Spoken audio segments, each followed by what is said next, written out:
Hola a todos y a todas. Recientemente ha salido publicado A la espera la poesía de José Jiménez Lozano y había pensado que quizá era una buena idea grabar un vídeo para explicar de qué va este libro y qué se puede encontrar el lector que esté interesado en comprarlo, en leerlo. A la espera es, en origen, mi tesis doctoral que defendí en la Universidad Complutense a finales de 2020, aunque en realidad lo justo sería decir que la defendí aquí a escasos metros y prácticamente en pijama porque la COVID pilló de por medio. Pero en cualquier caso es un libro que trata sobre la poesía de José Jiménez Lozano.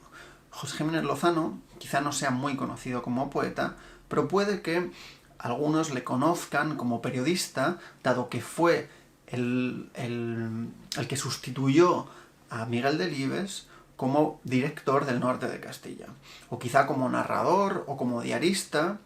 Quizá ese fue el motivo por el que le dieran el premio Cervantes en 2002, pero no tanto como poeta, a pesar de que tiene 9 poemarios publicados si contamos Esperas y Esperanzas, poemario póstumo que acaba de aparecer también en la editorial Pretextos. Y es curioso, como digo, son 9 poemarios y casi 30 años de escritura poética si tenemos en cuenta que el primer documento en el que podemos ver poesía publicada de José Jiménez Lozano se remonta a 1979 y es que en la revista El Ciervo, que anualmente preparaba, no sé si se sigue haciendo actualmente, un certamen literario, pues Jiménez Lozano lo gana en 1979. Y estos poemas luego los vuelve a publicar en Tantas devastaciones, su primer poemario, que ve la luz en 1992. ¿No? Lo curioso es que mucho antes de que él recibiera algún premio como escritor, como prosista, mejor dicho, él ya había recibido este premio en la revista El Ciervo, como poeta, ¿no? Curiosamente, el primer premio que recibe este escritor es como poeta, a pesar de que, ya digo, no sea tan conocido por esta rama o por este género o por esta forma de escritura en verso. En parte porque él ha ayudado a que no se le considere poeta. Después de que publicara su primer poemario, él insistió en decir que aquello era poco menos que algo que no tenía importancia y que él no era un poeta. Pero claro, como venía diciendo, esto es algo, o esta pose es algo que se puede sostener quizá en el primer poemario, en el segundo, pero ya cuando llevas 5 o 6 poemarios y llevas más de una década publicando poesía insistentemente, pues no se sostiene. De hecho, una de las cosas en las que insiste este libro es en recuperar el término poeta para este autor. Pues bien, a la espera este ensayo literario, y insisto en lo de literario porque ha habido un gran trabajo detrás de alejarlo del lenguaje académico, de la ortodoxia, del paper, de todos estos códigos formales de la universidad en las que hay que escribir para levantar una tesis doctoral, publicar en revistas y finalmente conseguir una plaza y que la ANECA te permita trabajar en la universidad. Consta de 2 grandes partes, que en realidad son 3, que podríamos resumir de la siguiente manera. La primera parte trata de analizar la poética de José Jiménez Lozano como una foto fija, viendo aquellos elementos que son comunes en toda la obra poética y que más o menos se mantienen sin variación. En cambio, con la segunda parte, lo que hago es ver aquellos elementos que se van modificando, ver cómo a lo largo del tiempo la poética de Jiménez Lozano va madurando y va llegando a algún punto y cuál es el motivo y la razón de esos cambios y de esas modificaciones y de esa tensión y búsqueda expresiva que se va dando a lo largo del tiempo. Casi a modo de interludio trato de acercarme al taller de escritura de Jiménez Lozano y a través de los textos que él nos fue dejando de cómo él iba preparando sus poemarios y cómo él preparaba sus libros y cómo él hacía notas a los poemas que iba a publicar, o incluso, como decía, los doblaba de una esquina o les ponía una cruz para saber que esos ya estaban seleccionados para un poemario. Bueno, toda esta serie de digamos, confesiones o datos que él nos ha aportado para reconstruir cómo hacía los poemarios y ver que efectivamente los hacía de una manera un tanto caótica, porque como digo, la manera que tenía de localizar o de identificar qué poemas había publicado ya o no era ponerles una X en un lado y seguramente volver a guardarlos en las mismas carpetas. Esto hace que haya poemas repetidos en distintos poemarios, o incluso, si no recuerdo mal, hay en algún poemario en el que aparece 2 veces el mismo poema. Una primera escritura que no tiene nada que ver con la publicación y que a lo mejor dista varias décadas desde el momento en el que escribe ese primer poema y luego lo publica. De manera que la confección del poemario es una segunda reescritura. Y esto, esta segunda reescritura, de algún modo, este reordenamiento y volver a pensarlos y a escribirlos para hacer con ellos un poemario, darles un sentido unitario, me sirve para poder conferirle cierta carta de credibilidad a la datación con la que van apareciendo los poemarios. Este es solo el interludio, la primera parte, la poética, en la que se fija en aquellos elementos que se mantienen invariables, ponen el foco en, por ejemplo, la concepción que José Jiménez Lozano tiene de la poesía, la concepción como don, como la escritura para este autor es algo que le viene dado, o al menos que lo entiende como un regalo, dado que todo aquello con lo que la escritura juega, todo aquello con lo que la escritura es finalmente posible, le es previo al escritor. El lenguaje, el mundo sobre el que escribe, la literatura con la que crea diálogos intertextuales, todo eso ya estaba allí en el mundo antes de que el poeta se pusiera a escribir, o incluso antes de que hubiera nacido. Esto, llevado hasta sus últimas consecuencias, nos lleva a ver que en la poesía de Jiménez Lozano la escritura tiene un sentido teológico, dado que al ser un don que celebra la creación del mundo, dado que la poesía trata de nombrar ese mundo, que es un regalo, o así lo entiende el poeta, vemos que en toda su obra hay una gran confianza en el lenguaje como instrumento epistemológico. Hay una gran confianza en el lenguaje como herramienta para nombrar el mundo que tiene delante y nombrarlo efectivamente. A pesar de que el autor, quizá no en sus poemas, pero sí en sus ensayos específicamente dedicados a la estética, o en sus diarios, da cuenta de todas aquellas problemas filosóficos o peros que se le ha puesto al lenguaje como herramienta epistemológica a lo largo del siglo XX. Por tanto, esta confianza en el lenguaje no es una posición ingenua, sino que es una postura a la que llega después de todo un recorrido, no solo poético, sino también de pensamiento. Es plenamente consciente de que el lenguaje es autorreferencial y arbitrario, y aún así confía en su utilidad. Quizá por esa misma confianza en el lenguaje, la poesía va cambiando a lo largo de toda su producción.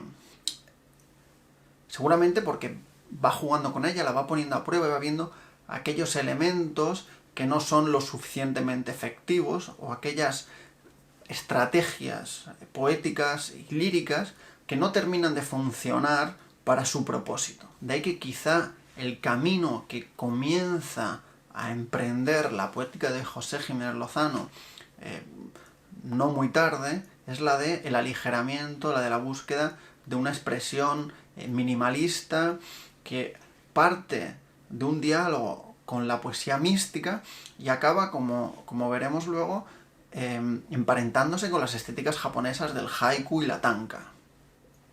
Esta confianza en el lenguaje de José Jiménez Lozano me recuerda a algo que Gabriel Josipovici dice de la Divina Comedia.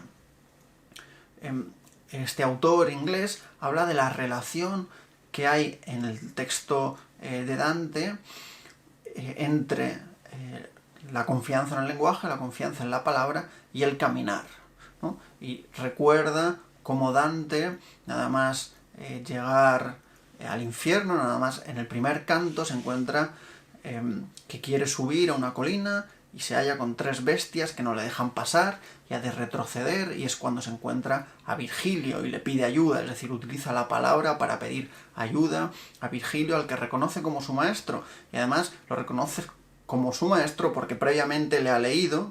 Por tanto, de nuevo, ahí está la utilidad del lenguaje, la utilidad de la literatura. Y no solo eso, sino que al final del primer canto leemos algo así como que Virgilio echó a andar y Dante le siguió, ¿no? Hay el uso de la palabra y la idea de andar, de caminar. Vamos un pelín más lejos, hay una idea de un lenguaje en marcha. Y esto se refuerza a lo largo de toda la Divina Comedia. Recordaréis que hay una serie de personajes que no pueden moverse fuera de su círculo, o que incluso hay algunos, como es el caso de Nemrod, el gigante Nemrod, que están anclados al suelo, están semienterrados. Nemrod aparece en la Divina Comedia como un gigante, pero en realidad está inspirado en lo que al menos la tradición exegética judía entiende que fue el promotor de la Torre de Babel. De manera que cuando llegan, y esto creo que está al final del canto 9, llegan y ven a este gigante semihundido y escuchan que suelta un exabrupto, una frase que además, curiosamente, se deja sin traducir en la mayoría de traducciones de la Divina Comedia, porque no es italiano, no refiere a ningún idioma, sino que sería hija de esa confusión de las lenguas de Babel, ¿no? Es una frase que no dice nada, porque Nemrod está anclado, no confía en el lenguaje y no puede salir del infierno, ¿no? Caminar y hablar y leer es, según dice Josipo Vicci, una de las cosas que le permiten a Dante atravesar el infierno. Pues algo de eso, algo de esa marcha o de esa poética en marcha hay en la poesía de José Jiménez Lozano. En esta segunda parte se analiza esa poética en marcha y cuáles son los elementos que a lo largo del tiempo van modificándose y van alterándose conforme la escritura va avanzando y se van construyendo esos nuevos poemarios. Dentro de ese camino poético podemos distinguir 2 etapas. La primera, la que he llamado etapa aciaga, iría desde los primeros poemas que aparecen en la revista El Ciervo en 1979 a el cambio del milenio. La segunda, que he llamado la etapa celebrativa, iría desde el 2000 hasta el último poemario que ha visto la luz recientemente. La primera se llama aciaga porque hay una insistencia en el tiempo como fuerza inexorable que lo acaba y lo mata todo. Hay una serie de símbolos como el heno, como el otoño, como las rosas, como los pájaros muertos, una serie de símbolos que van orbitando en torno a este tema de la muerte y del tiempo como fuerza inexorable. Voy a leer un pasaje donde creo que aparece esto más o menos bien explicado.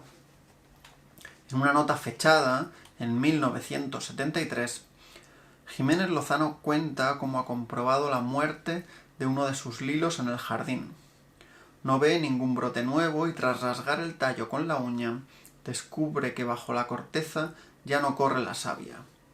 El tronco seco le recuerda al ricino que creció para dar sombra a Jonás durante su siesta y que luego Dios hizo secar, dejando que el sol diera directo en la cabeza del profeta.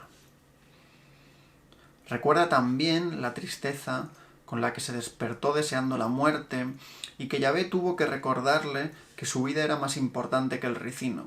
Una duda le sale al paso de la nota y se pregunta por aquellos versos de Keats que invitaban a no llorar las flores secas porque volverían a brotar en primavera. Hace memoria y se responde. Hablaban del blanco corazón de las raíces. donde duermen los brotes invernales. José Jiménez Lozano se refería a estos versos, que intentaré leer en inglés como pueda. Shed no tear, oh shed no tear, the flower will bloom another year. Weep no more, oh weep no more, young buds sleep in the roots white core. Y continúa la cita del diario. Pero el invierno de la muerte es la devastación, no un sueño. Jonás era un poeta más realista. Escribe para cerrar el apunte. La manera cíclica con la que Keats mira el resurgir de las flores difiere de la suya. El tiempo que seca el lilo y destruye los pétalos es un tiempo irreparable. Y este encuentro de sensibilidades, reflejado según data el dietario a principios de los años 70, da cuenta de un sentido trágico, doliente y aciago del tiempo y de la vida que corre bajo la obra de aquellos años y los siguientes. Como decía, hay una serie de símbolos en los que se aprecia este sentido trágico del tiempo y de la vida. No obstante, tras publicar un poemario pequeñito que se llama Pájaros, algo parece cambiar en su poética, de hecho algo cambia en su poética, y empieza a elegir o a seleccionar para sus poemarios poemas con un tono bastante más celebrativo del que vemos en los primeros poemarios. Y este cambio en el tono va acompañado también por una depuración en la estética.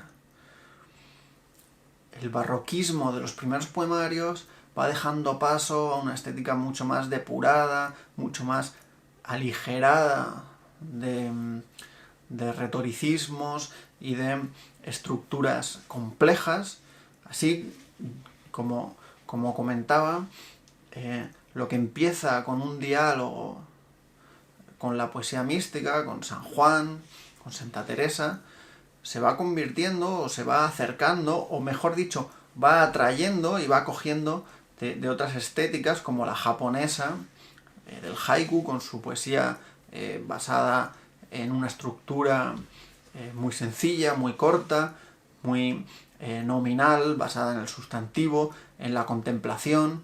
Todos esos elementos propios de la poesía japonesa los va trayendo y los va poniendo en diálogo superponiendo con los paisajes que tiene delante, con el campo castellano, con los motivos religiosos que ya trataba en los primeros versos.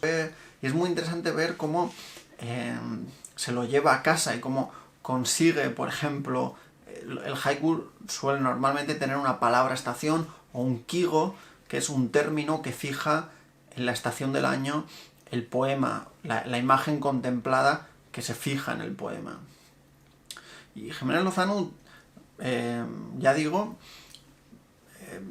desmonta el haiku y se lo lleva a su tradición cristiana, mística, y crea haikus donde el kigo son fechas señaladas dentro del calendario litúrgico de la Semana Santa, por ejemplo. Y creo que este fragmento cifra bastante bien ese cambio de tono de una etapa a otra. Voy a leerlo. Ernest Bloch escribió su monumental El Principio Esperanza en el peor de los tiempos. Entre 1938 y 1947 se dedicó a organizar y levantar un pensamiento que definía a los hombres y a las mujeres como seres utópicos. Lo utópico no era para Bloch lo irrealizable de la fábula social de Tomás Moro, sino un entendimiento del que lo real todavía no está cerrado, de que la esperanza es el principio de un periplo que comienza en la oscuridad del instante vivido y se abre a algo que aún está sin determinar. Parecería que la poesía de José Jiménez Lozano se mueve en una dirección parecida. Parte de la destrucción y de la muerte, de la nada, y de ahí mismo, de la resistencia a esa nada que sucumbe a las horas, nace la esperanza del sujeto poético. Y aquí se abre una cita. Solo desde el fondo del abandono existencial, propio de la carencia y la desnudez extremas, se abre, de hecho, una esperanza y un tiempo de redención. Dice Francisco Javier Higuero de sus versos. Y así ocurre en la poesía del poeta castellano, para quien la esperanza es la espera a que se ejerza una vuelta al origen edénico, a que llegado el momento se recuerde y se restituya todo lo que ha sido aniquilado injustamente. Es, según la doctrina cristiana, la promesa bíblica de que Cristo regresará al mundo el día del juicio final. Pero la espera es larga, la espera es la vida, y como tal está sometida al desgaste del tiempo y a la frustración, que como señala Bloch, recorre el mundo como función de la nada, y que en esa nada se halla latente tanto la posibilidad real objetiva de la salvación como de la perdición. No quiero extenderme más, así que os invito a leerlo. No creo que en ningún caso sea un texto demasiado académico, o por lo menos esa nunca ha sido la intención. Creo que cualquiera que tenga un mínimo interés por la poesía podrá sacar algo en limpio de todos estos años de trabajo. A la espera, la poesía de José Jiménez Lozano, en la editorial Pretextos. Muchas gracias por vuestra atención.